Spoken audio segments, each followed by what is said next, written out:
Selamat malam. Assalamualaikum warahmatullahi wabarakatuh.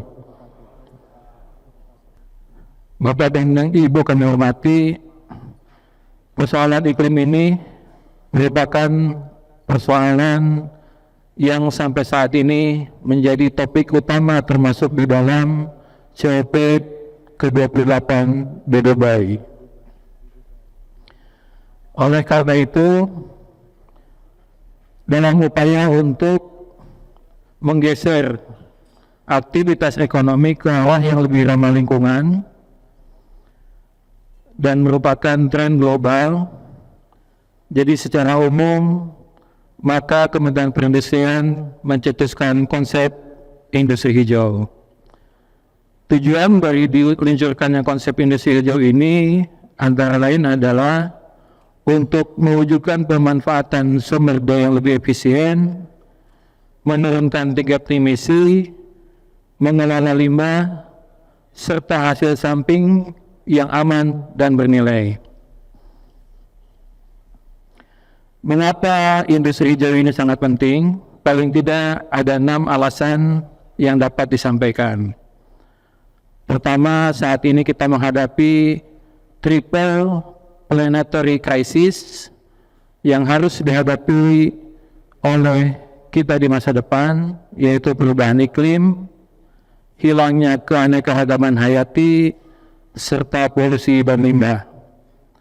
Yang kedua, adanya kerentanan akibat iklim dan bencana sehingga mengakibatkan perubahan dalam sektor agribisnis.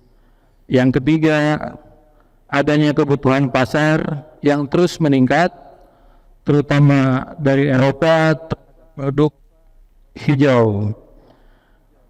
Yang keempat adalah menggeliatnya pasar karbon, yang saat ini salah satu indikasinya ditunjukkan dengan adanya bursa karbon yang sudah diinisiasi oleh Otoritas Jasa Keuangan. Kemudian yang kelima, adanya regulasi dari tujuan negara ekspor yang mewajibkan CBAM, Carbon Border Adjustment Mechanism, dan EU Deforestation Regulation. Dan yang terakhir adalah kontribusi terhadap komitmen sebagaimana tadi disampaikan oleh rekan dari Pupuk Kaltim dengan adanya persetujuan Paris. Bapak Ibu yang kami hormati, dengan menerapkan industri hijau, maka kami berharap akan dapat mencapai apa yang disebut dengan quadruple effect of economy. Apa itu quadruple effect of economy? Yang pertama adalah cost saving dan efisiensi sumber daya, termasuk bahan baku, energi, air, dan bahan penolong.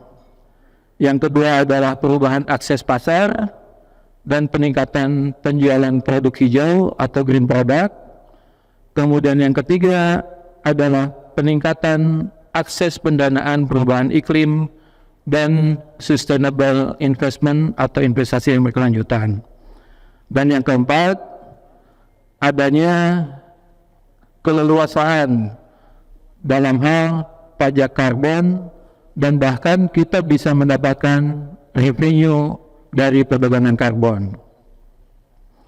Bapak dan Ibu kami hormati, tadi Bapak Latofi di dalam sambutannya menyampaikan bahwa saat ini IGA sudah dilakukan sebanyak 15 kali. Kami dari Kementerian Perindustrian sudah memberikan apresiasi kepada industri sejak tahun 2010 dengan meluncurkan penghargaan industri hijau. Saat ini sertifikat industri hijau yang sudah kami berikan sampai dengan tahun 2023 sebanyak 91 industri yang sudah tersertifikasi industri hijau. Dan itu sudah memenuhi 35 standar industri hijau sampai dengan tahun 2023. Saat ini kita sudah memiliki 15 lembaga sertifikasi industri hijau atau LSIH yang telah dibentuk dan tersebar di seluruh Indonesia. Sampai dengan tahun 2022, penghargaan industri hijau ini sudah diikuti oleh 191 perusahaan dengan capaian penghematan penggunaan energi setara dengan 500 miliar rupiah dan water saving atau penghematan penggunaan air setara dengan 67 miliar rupiah. Pelaksanaan sertifikasi dan penghargaan industri hijau ini juga menurunkan emisi gas rumah kaca. Dari data tahun 2022, sektor industri telah berkontribusi di dalam dekarbonisasi dari kategori penggunaan energi, proses industri, dan penggunaan produk, serta dekarbonisasi dari pengelolaan limbah industri. Pada tahun 2022, pada saat tidak melakukan upaya dekarbonisasi atau kita melakukan business as usual, maka emisi gas rumah kaca di sektor industri diperkirakan akan mencapai hampir 300 juta ton CO2 ekivalen.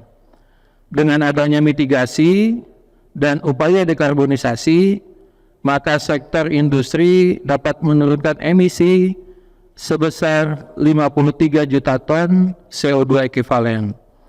Sehingga emisi aktualnya menjadi sebesar 238 juta ton CO2 ekivalen.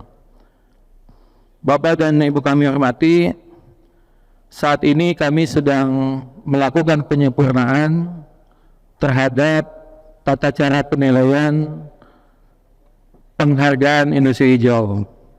Diharapkan ke depan penghargaan industri hijau ini dapat diikuti oleh sebagian besar perusahaan yang memang menghasilkan emisi yang cukup besar.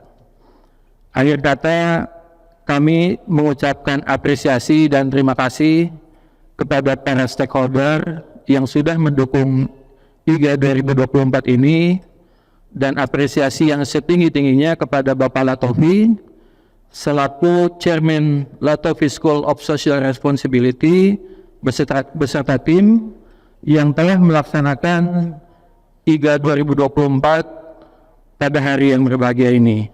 Semoga kegiatan ini dapat menjadi wadah yang baik, dapat menjadi forum yang baik untuk menggagas, mewujudkan ide-ide, dan memberikan apresiasi kepada para pihak dalam rangka membangun Indonesia yang lebih hijau dan berkelanjutan.